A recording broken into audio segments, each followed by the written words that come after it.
Everyone wants to live an inspired life, yet so many people search for happiness following the footsteps of peers and taking advice from people who have different values and outcomes to which they're searching. There are people born into wealth, graduated from the best universities in the world, and there are people who have none of that and yet are living extraordinary lives full of fulfillment and reward. The purpose of this podcast is to share insights and strategies that allow you to question the status quo and think freely, so you can design your life and be who you want to be. We get one life. Time is our most valuable asset. I believe that when we're free and able to focus on meaningful work, we become better human beings. This is Always Free, and I'm your host, Jason Graystone. Welcome to the leading podcast for financial empowerment and wealth creation. Subscribe to this podcast so you don't miss an episode. You can connect with Jason on social media and subscribe to the Jason Graystone YouTube channel for weekly videos. Don't forget to also subscribe to the weekly newsletter to receive frequent educational content and action steps to help you design your life so you can be who you want to be. For news on all future events and updates, go to jasongraystone.com. Well, welcome back to the podcast, guys. Hope you all had a good week. If you're listening to this for the first time, congratulations. You're in the best place for financial empowerment and wealth creation. And if you haven't listened to all the previous episodes, highly recommend you go back to episode 1. I've kind of taken these podcasts in order of my own personal journey. So the most value you're going to get from this is by going through them in order, and really kind of understanding a bit more about my background and why you should even bother listening to this episode. But last week, I was talking about, for the first time in this podcast, when I made the transition into going into speculation, because I started a business in my early 20s. I started developing that business, and I had this very, very solid plan to become financially independent and financially free eventually.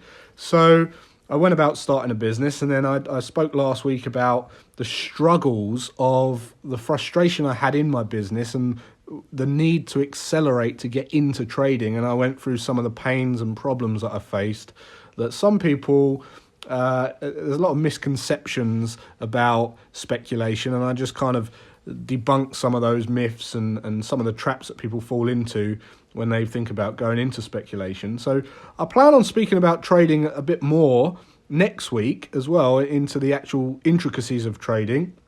But I want to just step back a little bit and invite a special guest who's a good friend of mine, and he's been my accountant for many, many years, Andrew Wilson. So thanks for coming on, Andrew. No problem, Jay. So the reason I wanted to step back a bit is because when I made the transition, bearing in mind, the first day I started my business, I remember going to Barclays first. That was the first trip I did, when I literally opened the company, went to Barclays Bank, opened a bank account, as everyone does. And the second day, I went to see my mate Andrew. And Andrew had just started up on his own in a little office in, where was it, Wallington? Wallington. Yeah, with another partner, And I trusted Andrew, so I said, Andrew, what can you do for me? And he gave me a mate's rate, and we kind of never looked back. And Andrew, we've been friends for like 20 odd years, and he's been my accountant for many, many years as well, and also given me advice on the intricacies of accounting. But Andrew was there when I started my business. I vividly remember saying that I wasn't starting the business for to grow as a corporate legacy, if you like. I deliberately started the business for financial independence, and that was the plan from the outset. But I also remember becoming very, very frustrated in the business, because there was things that I did in the business that I could have done better. Because remember, if you're building a business, there's kind of two ways to run it. One is to abuse it, to take as much cash as you can if you're going to pay yourself as much as you possibly can, and you can end up becoming financially free a lot quicker.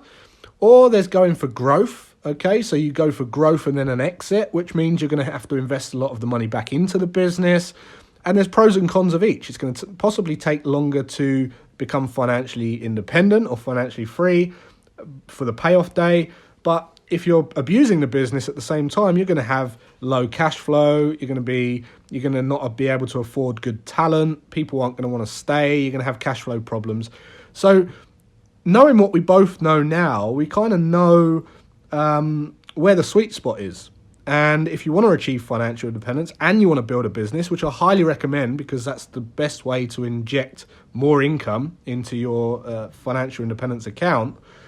So I thought it'd be good to get Andrew on because we're going to kind of talk you through what we both learned about that process. Andrew literally was there the entire time.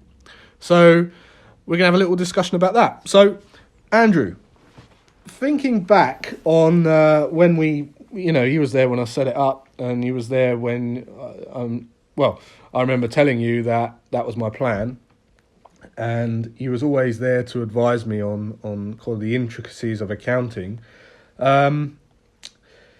Why do you think, first of all, let's think about the people listening to this podcast. Why do you think that people go into business in the first place? Well, I think there's numerous reasons why people go into business. More often than not, it's because it can be because they're frustrated with their current job. Yeah. And they're saying, you know what, I can see myself doing this and I can be successful. But that adds a whole world of, to be a business, to run a business. Interestingly, there's an author called Michael Gerber, the E-Myth. Yeah. Yeah. So if you haven't read it, absolutely read that. And he says most business owners are 10% entrepreneur, 20% manager, 70% technician. And I completely agree with that. I think most people, probably including myself actually, left paid employment and went, you know what, I can do this, and did it elsewhere. The problem is trying to get that mix, and to be successful as a business owner, I think you need to completely change that kind of that percentage split. I think you need to be pretty much an even split between entrepreneur, manager, and technician. The problem with that is very few of us are. No, I would say when I started, I was a technician. Yeah. I was an engineer. Yep.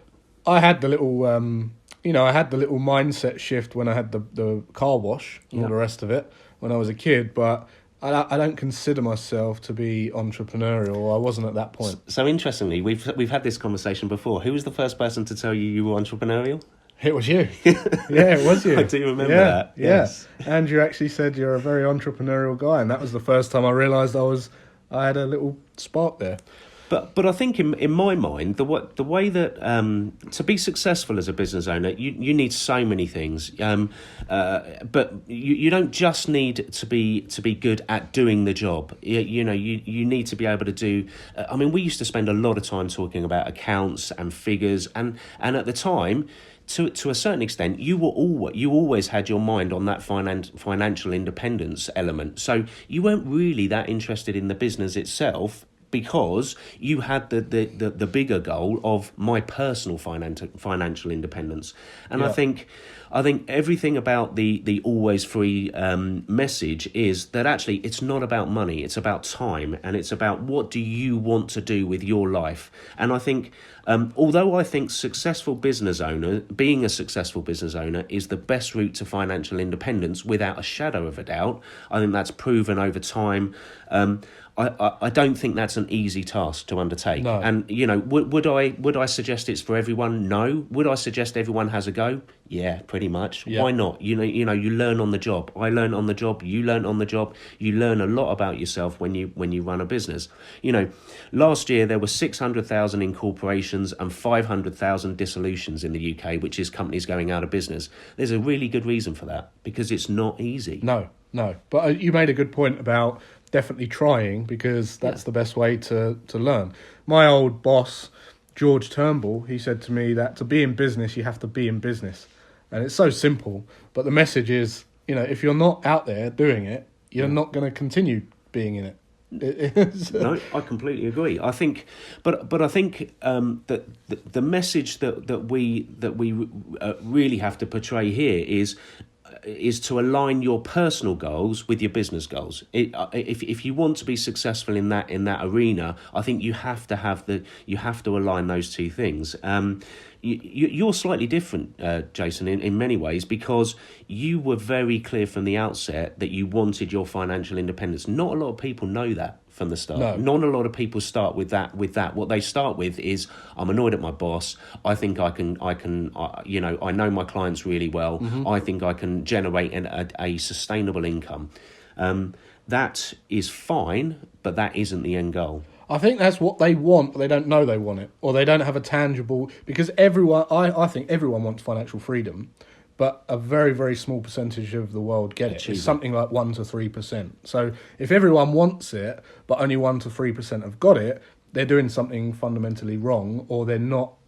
They can't see far enough to actually visualize what that looks like and put some tangible numbers to it. Because they're, as you said, when you start a business, you become the technician but running a business. So then you're lost in the grass of dealing with HR and tax and inland revenue and accountants and you have and to deal with them. Paperwork and maybe like if you're good at something, like I was an engineer, I didn't want to do quotes and delivery. I was doing deliveries and all that kind of stuff. I was like a 10-man band all of a sudden. So when you work in a business, very rarely are you dealing with the letters. Very, very rarely are you dealing with the phone calls. To everyone. And when you start a business, you have to do that. You don't deal with a bank. You have to do that. You don't deal with accountants. You have to do that. You don't deal with HR. You don't deal with credit control. I mean, it is a major headache for pretty much every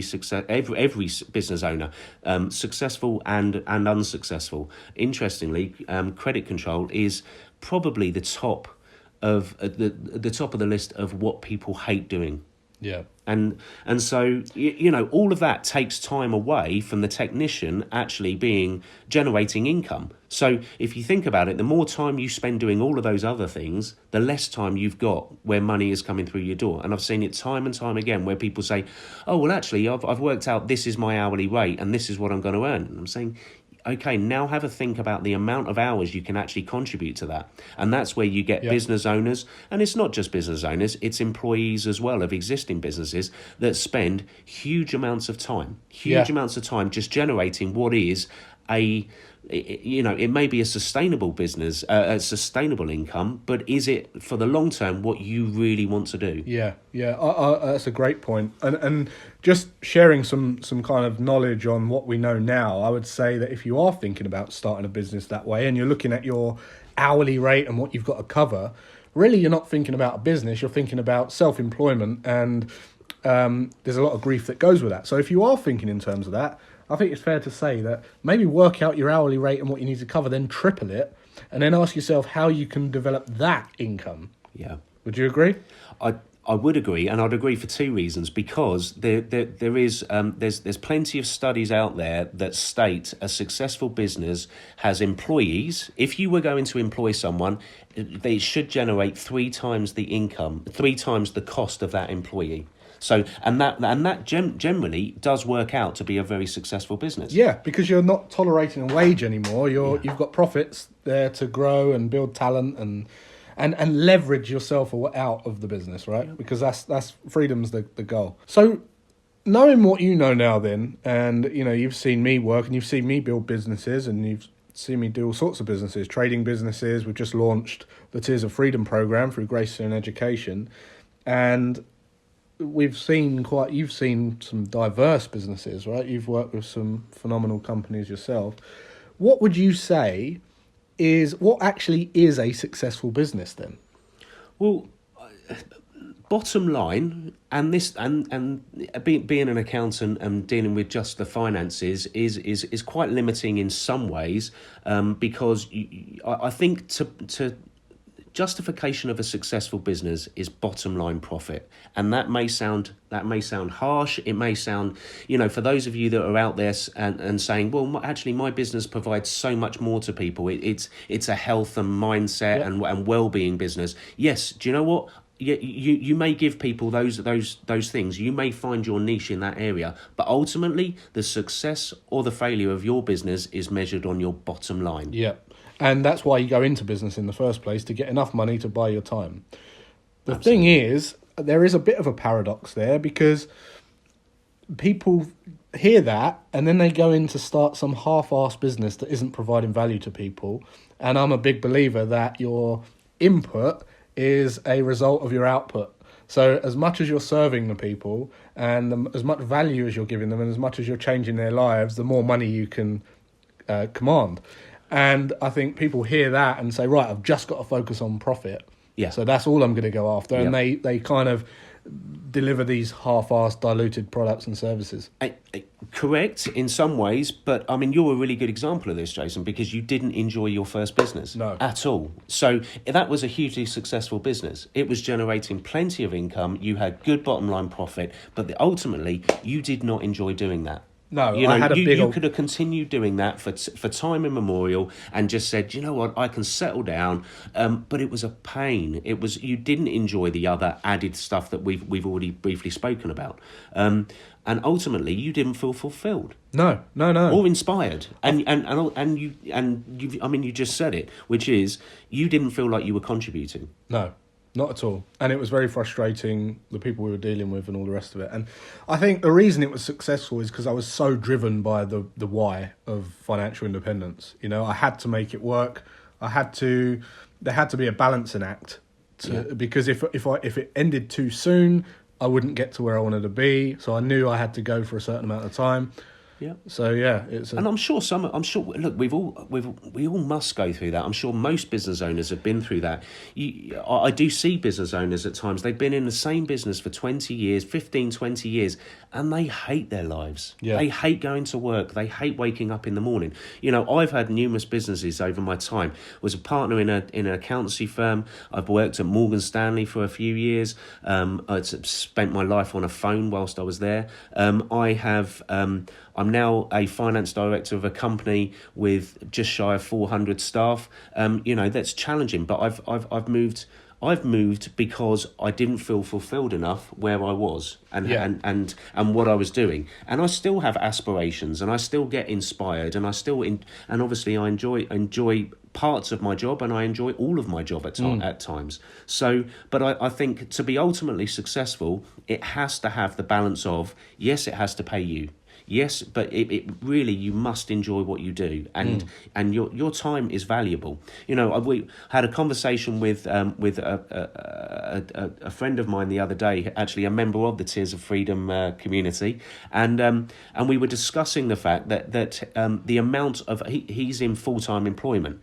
And what I was trying to portray, and what he completely got when we were finished, was he does just over 10 hours overtime on average every week, but he's on an annual salary. Right. So he doesn't get paid any more money for this. And in many ways, as a business owner, I like that. I like that mentality because he really wants to achieve, he wants to succeed. But he's been plugging away at this for a few years now, and it's not getting him where he wants to be. So the decision that you then need to make is, or what he needs to make is, how do I know how much time I'm doing? So we did some calculations, 10 hours a week. Basically, he's given them an extra 25% on top of his wage. It works out as coming up for about £12,500. Wow.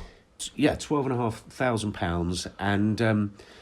And I think in some ways, what we were discussing was the fact that it was the lost time. It was the fact that actually all of that time, which worked out 10 hours a week, let's say you work 48 weeks a year, that's 480 hours, 480 hours of time that's been given away for free. And do you know what? I can't fault it in some ways if you are then getting the return for doing it. You know, I would have no issues, and I'm certainly not trying to advocate people not working hard at their jobs for obvious reasons. But if you're going to start a business, you need that type of work ethic, right? Yeah, 100%. And so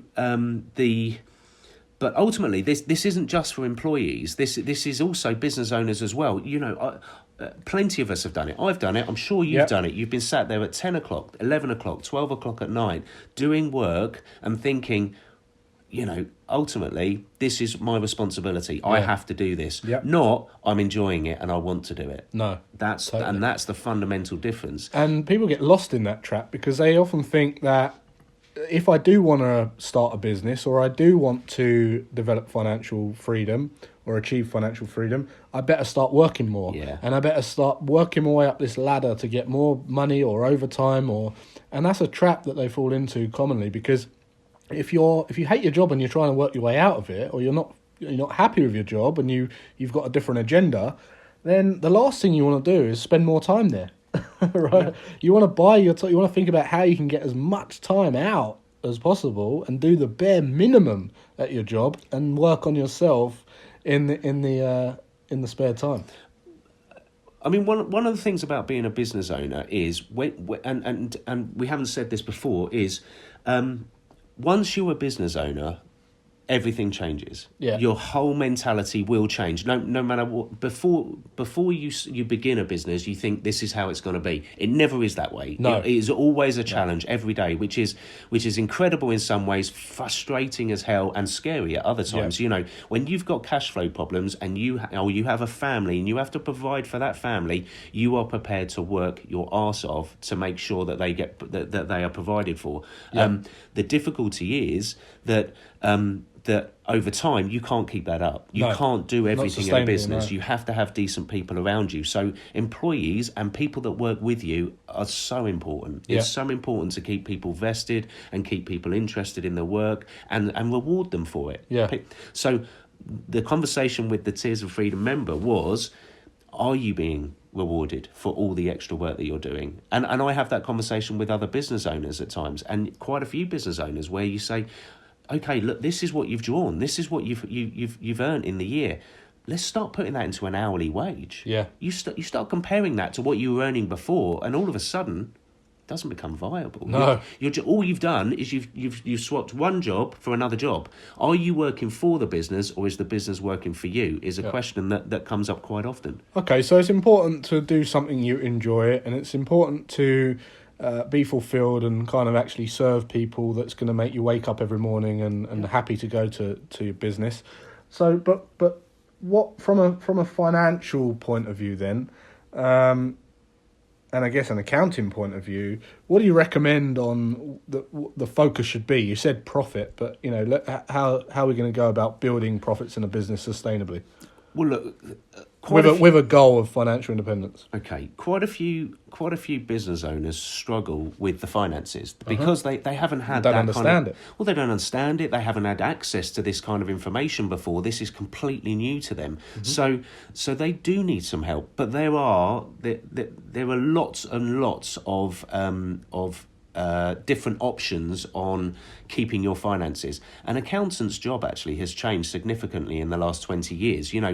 For quite a few years, accountants were compliance driven. So if you think about accounts, the figures are already done. It's already done and dusted. Accountants report on history. It's already done. Reactive, not proactive. Yep. Accountants now are a lot more proactive. They want to get involved in your figures before they've happened, and to change them and to make sure that you're informed. As a business owner, I think it is fundamental that you understand your figures. You have to understand. I would start with your overheads. I would start with your profit and loss, So understand what your turnover is, understand what your income streams are, understand what your direct costs of doing jobs are, whether you provide a service or a product, and understand your overheads. And ultimately, it comes down to reduce your overheads as far as possible, control your direct costs. I'm not suggesting you reduce your direct costs as far as possible, because quality will suffer. And, what you want to do, and ultimately you have to keep your customers and your clients happy. And no one wants a substandard service or product. No. So control your direct costs. And if you control your direct costs and understand them, you understand what your margins are. If you understand what your margins are, you can price accurately. You won't price yourself out of the market, and you certainly won't be underpricing yourself. And that is one of the biggest mistakes that new businesses do. They start and they underprice their services. They start competing and tolerating wage. But they start competing with everyone, which is why a niche market and a niche business is invariably much, much better than trying to offer your services or products to the entire world. Yeah. Right, so bottom line then, what should you be focusing on? You should be focusing on reducing your overheads, controlling your direct costs of providing your products and your services, and increasing your turnover. So having accurate and appropriate margins. If you do all three of those things, then ultimately you would have bottom line net profit, and you will be able to draw more money from your business than you currently can or that you have previously. And the more money that's in your business, the more you can draw in personally. The more you can draw in personally, the more feeds into your wealth, and the more feeds into your drive towards financial independence. Okay, then. So for most people, then, as you say, people don't want to be. They've just been exposed to all this kind of data. They don't really want to get involved with it. And to be honest with you, the reason that most people bury their head in the sand with it is because they don't know where to start with it. And the last thing they want to do is be bogged down with tons and tons of tax returns and payments and accounting and all that stuff. So with that in mind, and the fact that time is the goal here, what can you do to kind of reduce time doing that? What does that look like in a business now? What does it have to look like? Okay, I think the first thing I would say is you have to understand, you have to have some knowledge of the finances. There is a very good reason that over 50% of the CEOs in the FTSE 100 are of a financial background. To be successful, to be the top of a business and controlling a business, you need to understand your finances and be on top of it. But do you need to understand every facet of it? Do you need to spend all your time on it? No.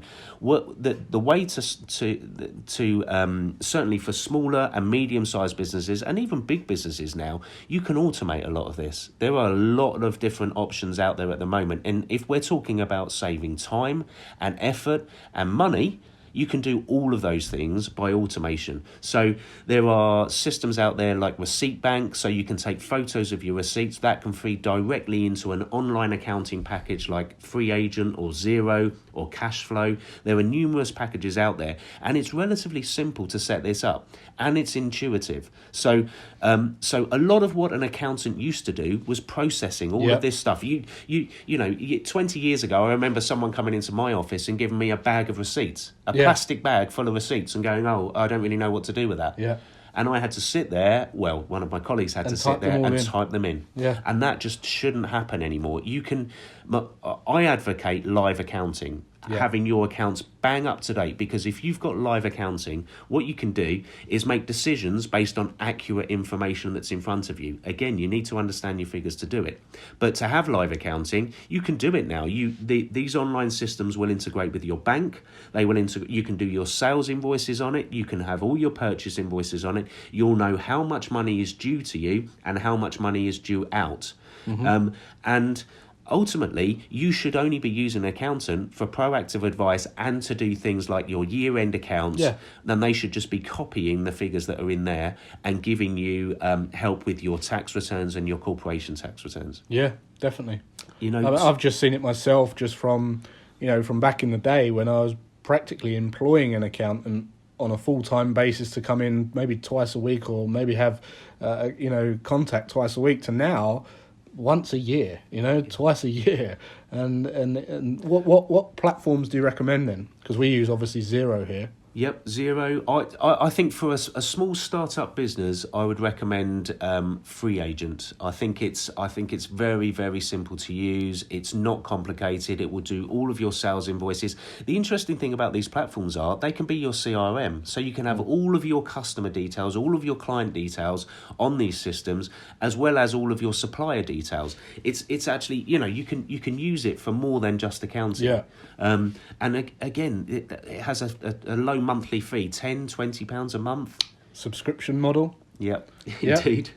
So slightly larger business, I would look at certainly Xero is excellent, and also Cashflow is very good. But so those are the online automated systems that I've had access to. There are also Sage. Sage has always been seen as being an accountant's package. That has slightly changed. They're all online now. You can use Sage. You can also use QuickBooks. Again, I've had some access to both of those. They're usable, but for startups and small to medium-sized businesses, those first three would be the ones I suggest. For bigger businesses, yes, maybe Sage, and maybe Sage. QuickBooks actually falls into the smaller businesses as well. Yeah. Okay, so at the beginning of the podcast, we kind of said about, there's kind of pros and cons of running a business a certain way depending on what you're going for, whether you're going for growth and exit or you're just paying yourself as much as possible to become financially free. And we've obviously kind of got sweet spots now of what we would recommend, or what I would recommend if you was to get that balanced level of both and enjoy what you're doing and have a stress-free, fun business and be able to achieve financial freedom. What do you recommend in terms of when we're looking at growing a business and scaling a business? From your perspective, what do you think is important there? I think it takes some investigating, really. I don't think this is something that as a business owner, again, it's one of those skills that people don't inherently have. No. You almost you have to go through a process to get to the answers of this question. It's not just I know what I should do. There you go, I'll go and do it. So what I would suggest is I think you need to look at your figures. You need to look at the services that you're offering or the products that you're offering. You know, ultimately, I was going to say, because that's not where it's just about money. It's about it's about the equity you have in your business, the skills you have in your business, and the leverage you can use from the people in your business, your skills, your influence. Yep. Because you can really start seeing some exponential growth in business just by some planning and by some restructuring of products or ideas. It's not necessarily about having cash, because everyone's got equity in their business in terms of skill and talent and, you know, all these kind of different things. You might have IP. Yep. And all of that can be put into play to generate more profits without more outlay. Yeah, absolutely. I mean, if we're talking about one of the big mistakes that new and existing and actually a lot of business owners is, they will look at their bank account. They will have access. Interestingly, these online accounting packages, you can have it on your phone. People spend more time looking at, this is how much I've got in my business bank account, and they think I'm okay. What they're not looking at is how much money is actually going to be coming in the next 2 to 3 months. How much money is owed out in the next 2 to 3 months? When's my next VAT bill? When's my next corporation tax?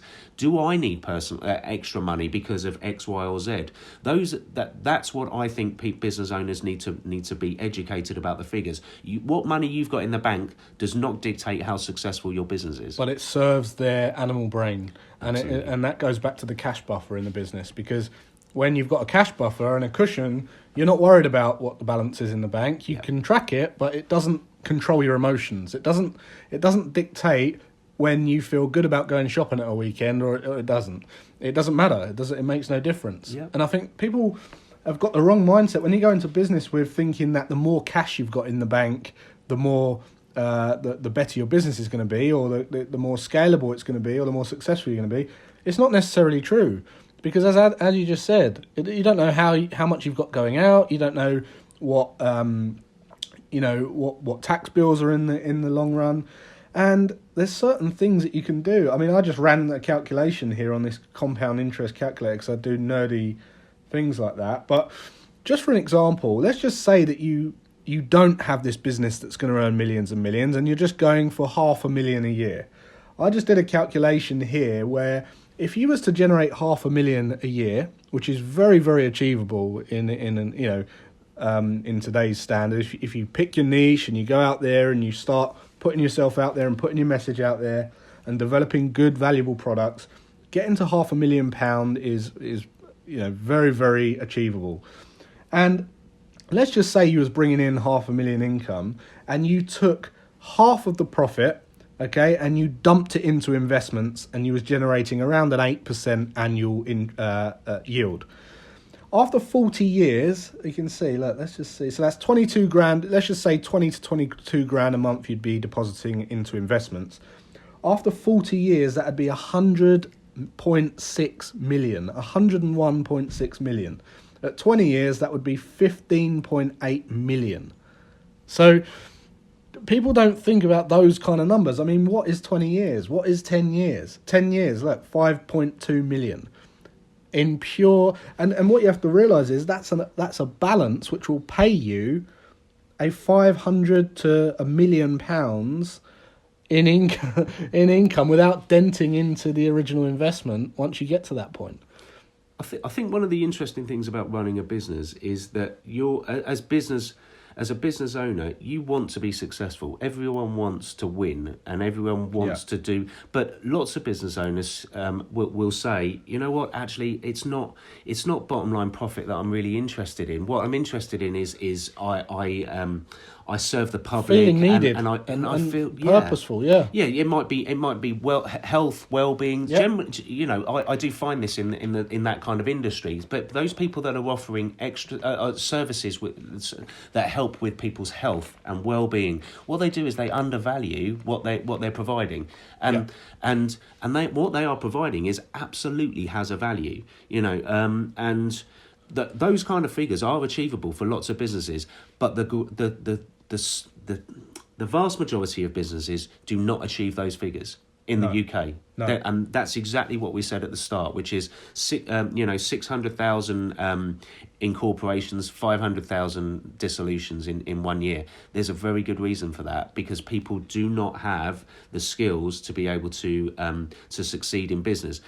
And there is a route to success. You know, there is an ecosystem of products and services that you can offer. But I think that's another area of, if you're talking about growth, I think the first thing you need to look at as a business owner is, what do you want to do?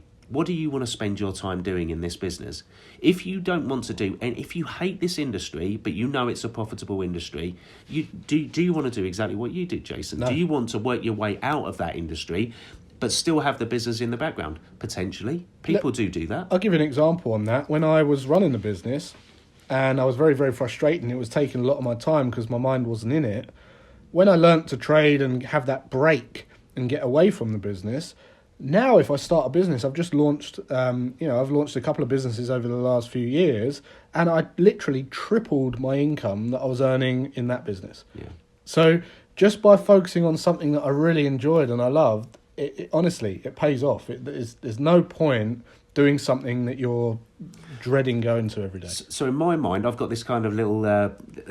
I think the first thing you have to look at is, I call it Yoda. So first thing you look at is what you want to do. Identify what you want to do in the business. And when I say that, I literally mean go through everything that this business does. Go through the accounting function. Go through the sales. Go through the dealing with suppliers. Go through the marketing. Go through the HR. Go through the payroll. Go through everything. Identify what you want to do as a business owner.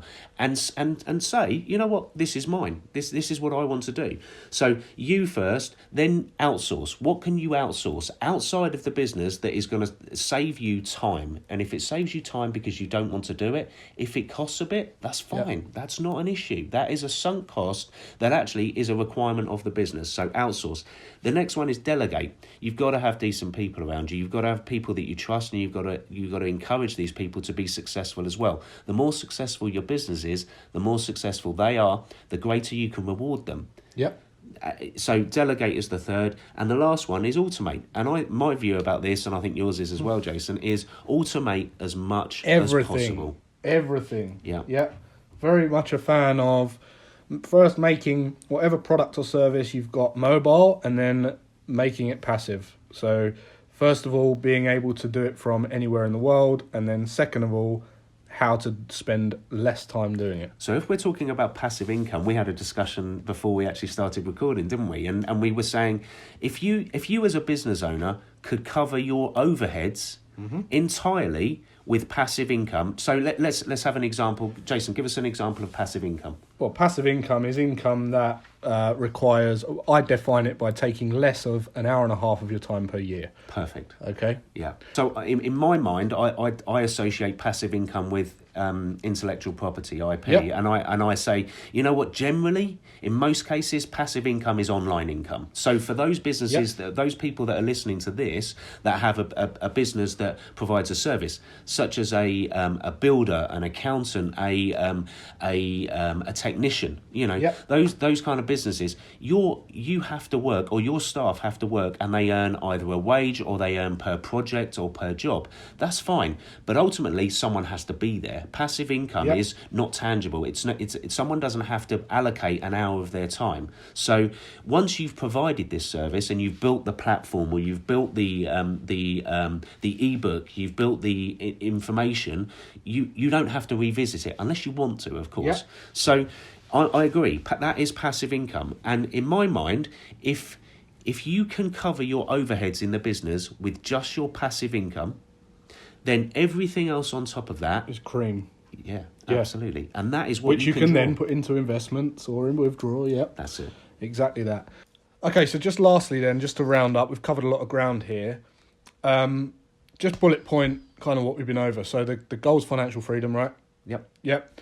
We recommend that you start a business. We do. Because that's the way that you're going to control your income. Even if it's a side hustle initially. Yep. Yeah, and if it is a side hustle, don't spend more time thinking that you've got to work at your business that you're in at the moment. Actually think about how much time you can work on your side hustle more and try and escape your current job. Think about what your time's worth. Absolutely. Yeah, think about what your time's worth. And then when you figure out what your time's worth and you think, actually, I could do this for so-and-so an hour, take that figure and triple it as a rule of thumb and look to see how you can generate that much money, because your ideal rate will just be something in your head, and that's why people fall into these traps. Triple that, and then you're onto something. Then understand finances, right? Well, before that, I think we need to say that you need to provide value. Whatever Provide you're doing value, needs to obviously, provide yeah. value. Yeah, so in your, whatever it is you do, focus on that, providing more value than anyone else first. Once you start the business, understand finances and your costs. Yeah, absolutely. Yeah. Build a cash buffer as soon as possible. I think, the Tiers of Freedom program talks about a cash buffer for individuals. I think a cash buffer for a business is imperative to give you confidence in doing anything that you want to do in the future and not having those big hikes and drops. You do find lots of businesses have these feast or famine times. Ideally, a cash buffer will help with that. Yep. And then finally, automate as much as possible, so it not only removes your emotions with the money, you don't have to keep looking at it. Even things like tax, right? Just pay if you can automate your tax bill, do that. At the least you have to look at your money, the better. And also, if you're automating everything, it's going to free up your time to naturally develop better ideas, be more creative, more products, or just free time. Yeah, and to coin a phrase, do what you want to do. Be who you want to be. We've been over a lot of topics here. If you've got any questions on this or want to find out a bit more, or anything's resonated with you, you could always join the Tiers of Freedom Facebook group, which is tiersoffreedom.com/mastermind. Or if you're interested in learning about the program, you can always fill in a application form. You're not committing at that point, but you can go to fill out the application form in the link in this podcast, and you'll be considered. We'll send you some more information on the program. So, hope you got value. Thanks for coming on, Andrew. Until next week, guys, have a great rest of your day and weekend, and I'll see you then.